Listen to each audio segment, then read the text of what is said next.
pardon the darkness. It's late, but I just want to say that today was a great day. It was Juneteenth celebration. For those of you that may not be familiar with Juneteenth, Emancipation Proclamation, Freedom Day, Emancipation Day.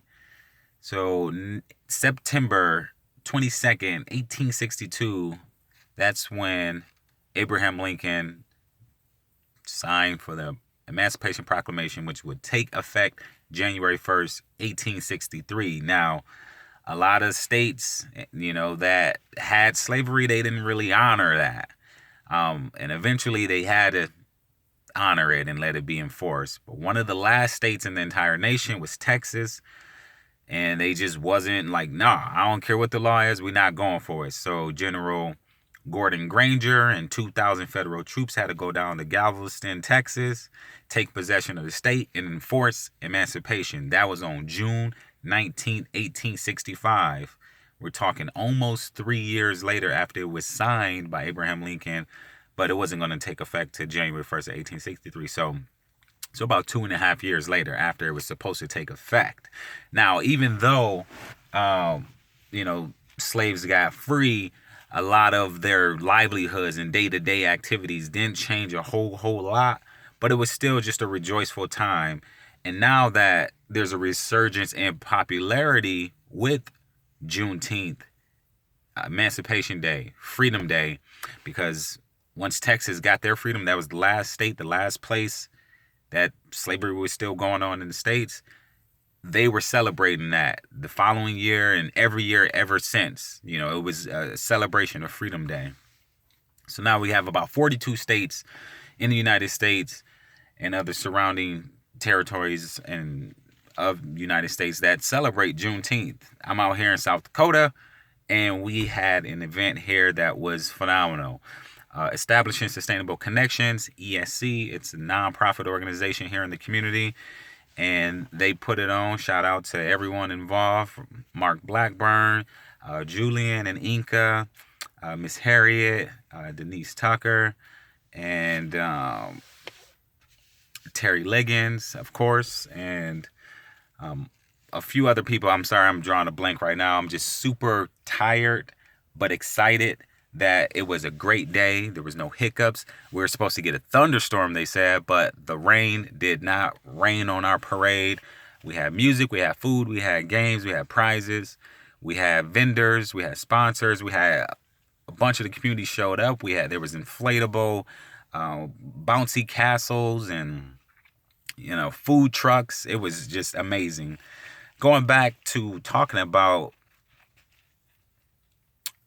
the whole fact of Juneteenth is marked with celebrations like this all over the country.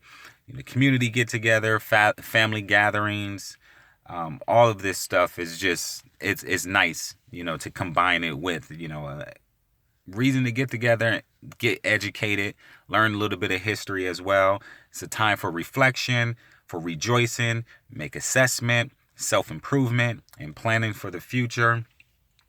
Since it's been growing in popularity, this signifies that there's a level of social growth in our culture, and that's what we want. We want to get to a point in our nation, in our country, where we can acknowledge.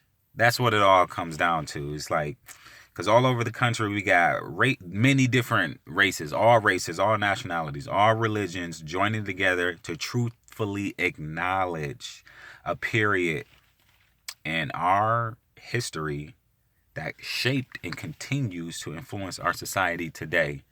So I'm all about community building. I'm all about unifying, how we can be better neighbors. And that starts with acknowledging and, the past, the history. It has a lot of ugliness back there. But if you try to sweep it under the rug and ignore it, that's not going to do any healing. So I'm proud of the direction that we're going, the progression that we're getting.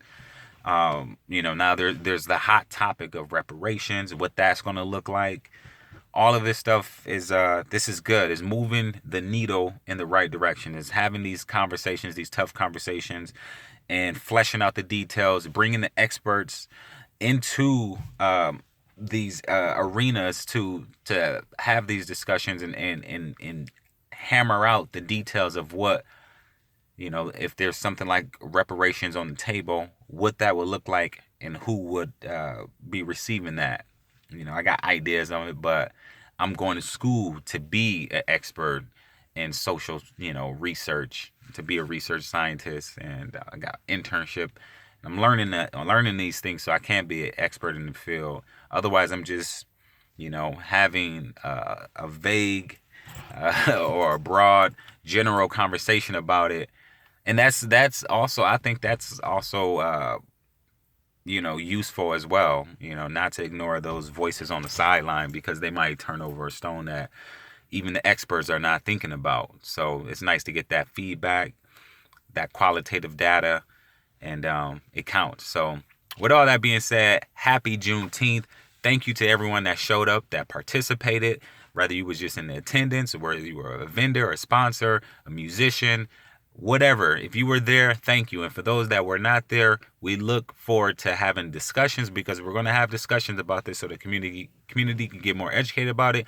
And then when next year comes about, then we can see you there, and you'll know that it's important to be there to show that support, have that acknowledgement, get educated, and continue to do community building. Peace, love, smiles, truth, galaxy. I'm Zachary. I see you. Be kind to yourself. Be kind to others. Be kind to nature. The universe will support you. Take care, and check us out. Good brothers run together. Love you. We talk to you soon. Take care.